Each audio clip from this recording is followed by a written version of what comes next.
250 gram மைதா மாவு உங்களுக்கு தேவையான அளவு எடுத்துக்கோங்க. தேவையான அளவு உப்பு மற்றும் ஈஸ்ட் 10 கிராம். நன்றிகள். நிறைய பேர் ஈஸ்ட் இல்லைன்னு என்ன போடலாம் கேக்குறாங்க. அதுக்கு வீட்டுல இருக்கும் சமையல் சோடா யூஸ் பண்ணிக்கலாம். அப்புறம் தண்ணீர் ஊற்றி நல்லா பிசைந்து கொண்டே இருக்கணும்.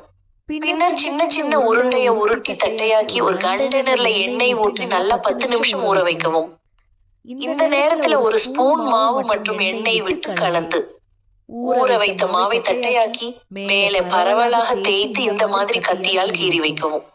உங்களுக்கும் இந்த கத்தி வேணும்னா மேல டேக் பண்ணி இருக்க ஆர்டர் பண்ணி வாங்கிக்கோங்க.